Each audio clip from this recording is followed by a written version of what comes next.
What's going on, ladies and gentlemen, beautiful fight fans across the world? And in this video, we're going to talk about the heavyweight division. So the reason this came to my mind was last Saturday. I was just sitting there in my couch, rotting, and just watching UFC Canada, wherever it was, Vancouver, wherever. And I was watching Alexander Romanov versus Rodrigo Nascimento. And these are two ranked heavyweights in the top 15. And I'm just thinking, the heavyweight division of the UFC. Wow, these are the most baddest men in the world. These are the most dangerous men in the world. These are the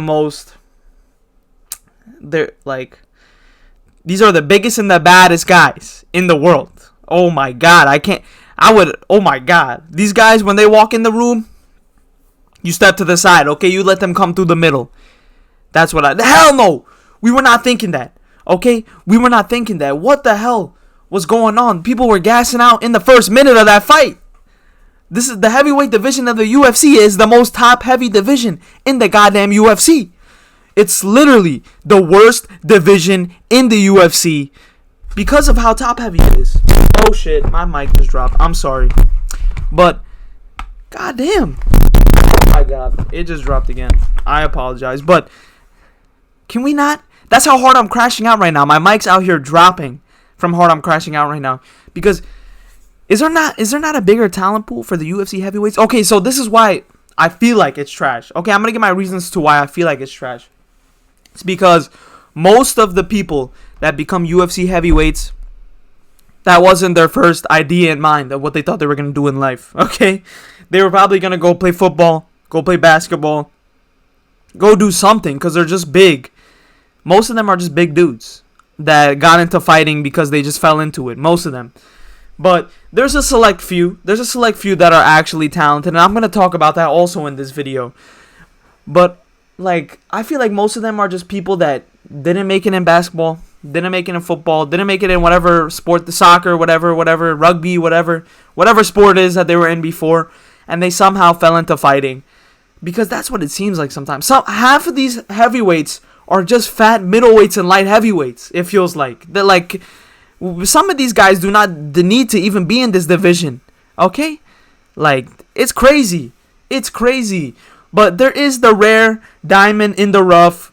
If you know what that is, shout out to you.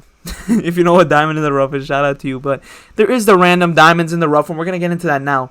And also, we're gonna talk about how Jon Jones is literally, now I'm not saying from his whole career, I'm saying right now, he's literally the worst champion in the UFC right now. When was the last time Jon Jones has fought? It's been how long now? It's been so long. It's been come on. Last time he fought, it was in, oh my God. What year was that?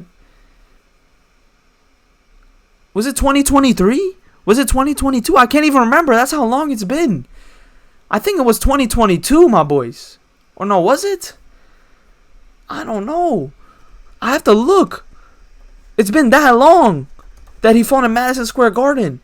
It was in 2023, March of 2023. So literally the beginning of 2023. So it's been a hot minute since Jon Jones fought in the UFC. And he's holding up his division like crazy. Tom Aspinall, the interim champion, had to defend his belt. That's insanity. Why is an interim champion defending his belt, my guy? Why? That should not be a sentence that's ever spoken in the UFC. Okay? But the fact that Jon Jones is this inactive and willing to not give up his belt is just horrible. And we have him versus Stipe Miocic next week is another reason why I made this video. Because, come on, Jon Jones. Come on, Jon Jones. You gotta either fight Tom Aspinall or give up the belt. Those are your two options. But the fact that he's holding on to it for dear life, Dana White glazing him, it's just a recipe for disaster. Let's just say that. Just a recipe for disaster. And the heavyweight division, worst division in the UFC with the worst champion currently. That's not even a crazy sentence to say because it's true. Every other champion has been way more active than Jon Jones. Jon Jones only has one fight at heavyweight, and that was against Cyril Gane. And let's talk about how Let me just give you perspective on how trash the heavyweight division is. Cyril Gane fought Jon Jones for the vacant heavyweight title of the heavyweights, right? If Tai Tuivasa beat Cyril Gane in their fight, he would have fought Jon Jones. Let that sink in, okay? Because Cyril Gane, literally, if Tai Tuivasa knocked Cyril Gane out in their fight, it would have been Tai Tuivasa versus Jon Jones for the heavyweight strap. Just let that. That's like one of the most craziest sentences to ever come out of my mouth. But let's just talk about who in the heavyweight division is actually good. So obviously Jon Jones is good. He's the best MMA fighter of all time. Okay, we don't even have to talk about it. Tom Aspinall, he's obviously good. The most entertaining heavyweight right now. The guy with the finished fighting time in the UFC. Is it even entertaining because it ends in 1 minute? Okay, that's Tom Aspinall. Most of his fights end in under a minute. Every fight he's ending it faster and faster. But Tom Aspinall for sure. He's a great fighter in the heavyweight division. Cyril Gane, even though I like to clown him a lot, he is a good fighter. He is entertaining to watch, and I'm excited to see his fight against another good heavyweight, Alexander Volkov. They're both gonna fight at UFC 310, I believe. They're both going to fight at UFC 310. It was supposed to happen at UFC 308, but it got rescheduled to UFC 310. But those are two great heavyweights also. Then we have Sergey Pavlovich, who was literally the boogeyman of the heavyweight division until Tom Aspinall KO'd him. And now he lost to Volkov also, which is not looking good. But I want to see Sergey get back. I love watching Sergey's fights. I love his boxing. I love Sergey Pavlovich, okay? I love Sergey Pavlovich, so I want to see Sergey get back, and he is going to get back. Whoever he fights next, he's definitely going to get his get back, but he's also a great heavyweight. Curtis Blades is not that bad. He beat Jelton Almeida, which is a great win, and so also Jelton Almeida is a good heavyweight, but Jelton Almeida, he can be boring at times. Who else do we have that's good?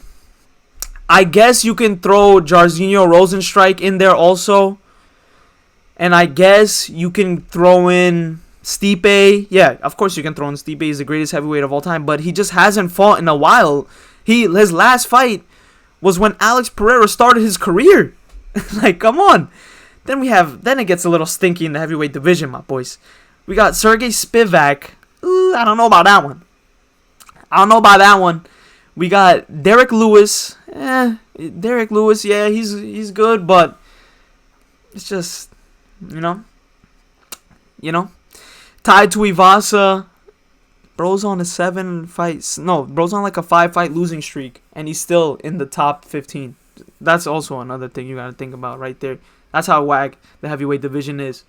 Then we got Marcos Rodrigo de Lima. Waldo Cortez Acosta is ranked 14. In his last fight, I'm pretty sure Waldo Cortez Acosta beat Robelis de Spain, who literally, I'm pretty sure, got kicked out of the UFC recently. So, come on, man. Come on. Like, you can't even make these jokes up. And then we got 15. We got MMA Guru, or should I say Mick Parkin, in at the 15th spot. Okay, and Mick Parkin is underrated in my opinion. I feel like he's going to go far in the heavyweight division, but the heavyweight division is not stacked at all. Not stacked at all. We have people beating unranked bums getting into the top 15 over here. Okay, there's no other division like this in the UFC. Okay, every other division is way more stacked, has way more competition. Like, like, who are the prospects in the heavyweight division right now? Okay, I can only think of one that's actually an amazing fighter, one of the best fighters we're gonna see in the UFC, Shamil Gaziev. Okay, that's the only fighter I can think of in the heavyweight division. It was supposed to be Robelis de Spain, but we know how that went. Let's just say that, because it's not going good. Okay, but the heavyweight division is the worst division in the UFC, and we have a title fight in it next week. It has the worst current champion right now also. But what do you guys think? Do you think heavyweight division is the worst UFC division? I don't even think there's an argument for anything else because of how bad the heavyweight division is. But let me know down below. Leave a like, subscribe. I'm dropping videos like this almost every single day. But that's it for this video. And I'll see you, beautiful people, in the next one, man.